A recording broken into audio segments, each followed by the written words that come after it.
आज जो हम बात कर रहे हैं वो बात कर रहे हैं हम प्लैंटर फेसाइटिस के ऊपर। प्लैंटर फेसाइटिस क्या होता है कि बहुत बार आपने देखा होगा कि लोग कंप्लेन करते हैं कि मेरी एड़ी में बहुत दर्द है। कई बार इतना दर्द हो जाता है कि उनको खड़ा होने में भी दिक्कत होती है। तो इसके बहुत सारे कॉजेज होते हैं, मेनली ओबेसिटी है या फिर कुछ ऐसा फुटवेयर हम पहन लेते हैं जिसकी वजह से वहां पे बहुत हार्ड टिश्यूज फॉर्मेशन हो जाता है।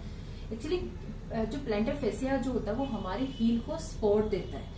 तो बहुत सारे कोचेज में जिसमें मैंने बताया कि आप बहुत देर तक हो गए हैं या फिर आपके फुटवेयर आपने बहुत हार्ड पहन लिया है, लेकिन कई बार जो होता है एनाटॉमिकली भी जिसके फ्लैट फिट होते हैं उनको भी बहुत कॉमन प्लैंटर फेसियाइटिस हो जाता है। एक जो और मेन कोज जो होता है ये होता है कि अगर आप बहुत लंबे टाइम तक, जैसे किचन में बहुत सारी लेडीज खड़ी होती हैं, बहुत लंबे टाइम तक खड़ी होती हैं, तो नीचे एड़ी पे थोड़ा थोड़ा अंदर से स्वेलिंग आनी शुरू हो जाती है।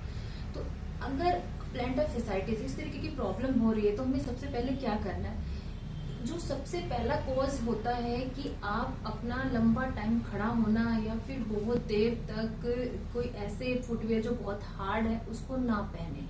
दूसरा क्या काम करना है, आइस लेनी है और आइस को धीरे धीरे करके अपनी एड़ी पर उसको वहां पे रब करना है ताकि वहां पे उसकी जो स्वेलिंग है वो रिड्यूस हो। दूसरा, ठंडे पानी के से भी आप उसके ऊपर, पैर के ऊपर, एड़ी के ऊपर आप डाल सकते हो, जिससे वहां की स्वेलिंग रिड्यूस होती है।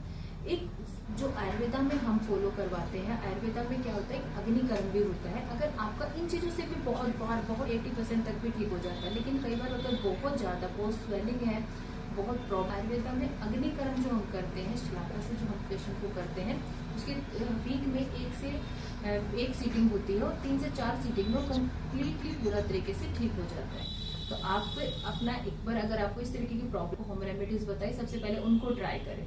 अगर उससे हो जाता है तो ठीक है, नहीं तो आयुर्वेदा में इसके जो कुछ हर्ब्स भी हैं और जो थेरेपीज है वो हम आपको सजेस्ट करेंगे। आप हमें ऑनलाइन कंसल्टेशन भी कर सकते हैं।